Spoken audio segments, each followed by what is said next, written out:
Assalamualaikum warahmatullahi wabarakatuh. Alhamdulillahi rabbil alamin, hamdan katsiran tayyiban mubarakan fihi kama yuhibbu rabbuna wa yardah. Allahumma salli wa sallim wa barik wa zid wa an'im ala habibina wa nabiyyina Muhammadin wa ala alihi wa ashabi at-tayyibin at-tahirin, amma ba'du. Pemuda muslim yang semoga dirahmati oleh Allah Subhanahu wa taala. Al-Imam An-Nawawi rahimahullah pernah mengatakan bahwasanya pemuda dimulai dari usia balik hingga ia menuju usia 40 tahun.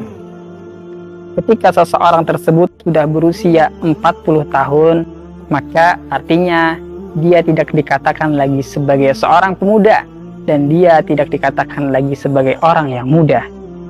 Pada kesempatan kali ini saya akan berbicara tentang pemuda. Dan kalau berbicara tentang pemuda, maka saya teringat dengan makhluk Allah Subhanahu wa taala yang sangat sederhana, tetapi sangat berarti bagi makhluk-makhluk yang lainnya, yaitu air.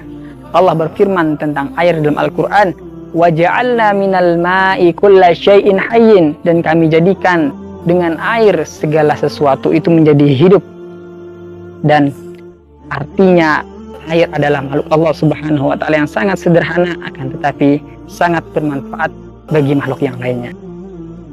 Maka pemuda saya ibaratkan ibarat sebuah air untuk negeri.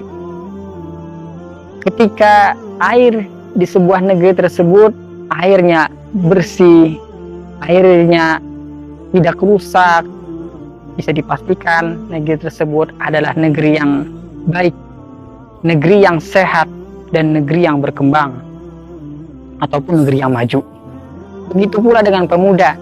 Ketika pemuda di sebuah negeri itu baik, pemuda di sebuah negeri tersebut soleh dan tidak rusak, maka bisa dipastikan negeri tersebut adalah negeri yang baik, negeri yang maju. Namun sebaliknya, jika air di sebuah negeri itu rusak, air di sebuah negeri tersebut tercemar, kotor, maka akan berdampak negatif bagi negeri tersebut juga. Negeri tersebut menjadi negeri yang rusak, kesehatannya sangat menurun, tumbuh-tumbuhannya rusak, dan bisa dikatakan negeri tersebut bukanlah negeri yang maju. Begitu pula dengan pemuda. Ketika pemuda di sebuah negeri itu rusak, pemuda di sebuah negeri tersebut tidak baik, maka berdampak bagi negerinya. Negeri tersebut menjadi negeri yang rusak, bahkan menjadi negeri yang tidak maju. Artinya pemuda adalah tombak ujung bagi negara atau bangsanya. Insinyur Soekarno pernah mengatakan, "Beri aku 1000 orang tua, niscaya aku akan cabut Semeru hingga akarnya. Dan beri aku 10 pemuda, niscaya aku akan goncangkan dunia." Beliau paham bahwasanya pemuda memiliki dampak besar bagi negaranya. Maju atau berkembang sebuah negara dilihat dari para pemudanya. Pemuda muslim yang semoga dirahmati oleh Allah Subhanahu wa taala. Kita lihat para pemimpin kita saat ini, orang-orang besar di negeri ini, mereka dulunya adalah para pemuda. Maka jika kita menginginkan yang namanya pemimpin yang baik, orang-orang di negeri ini menjadi negeri yang baik, orang-orang yang di negeri ini menjadi orang-orang yang baik, maka didiklah negeri ini, didiklah para pemudanya. Seorang yang bijak pernah mengatakan, "Idza aradta an tahsuda ba'da amin fazra qamhan." Jika engkau ingin menuai hasil setelah 1 tahun, maka tanamlah gandum. Wa idza aradta an tahsuda ba'da asyri sanawatin fagrish syajaratan.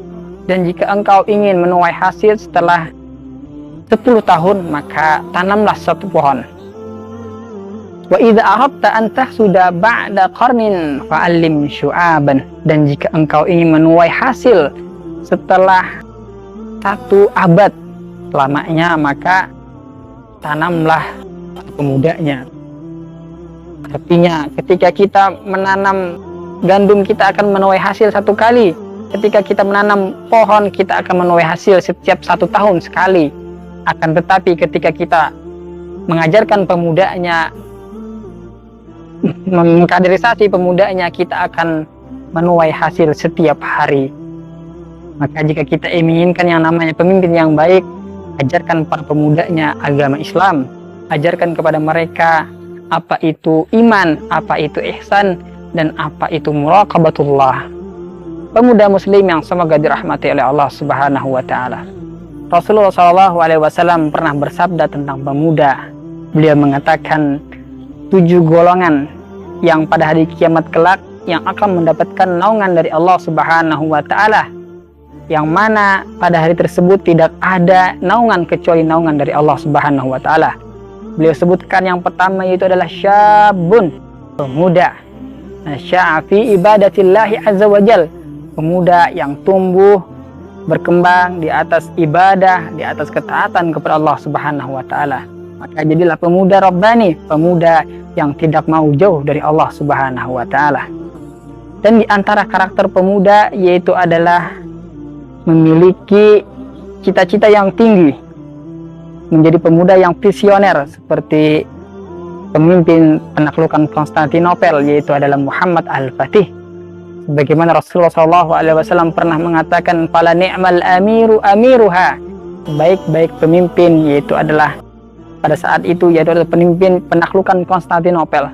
"Wala ni'mal jaishu dzalikal jaish." Dan sebaik-baik tentara yaitu adalah tentara pada saat penaklukan Konstantinopel, kata Rasulullah SAW. Dan sifat pemuda yaitu adalah kuat akidahnya, sebagaimana pemuda Ashabul Kahfi yang mana mereka memiliki akidah yang kuat, mempertahankan agamanya dengan harta dan nyawa, sehingga Allah Subhanahu wa taala abadikan cerita mereka di dalam surah Al-Kahfi. Dan di antara sifat pemuda yaitu adalah berbakti kepada orang tua, sebagaimana Uwais Al-Qarni yang doanya didengar oleh Allah Subhanahu wa taala dan diijabah oleh Allah Subhanahu wa taala. Dan di antara sifat pemuda yaitu adalah seperti para ulama-ulama yang semangat dalam menuntut ilmu untuk membela agama ini. Semoga yang sedikit ini bermanfaat. Wassalamualaikum warahmatullahi wabarakatuh.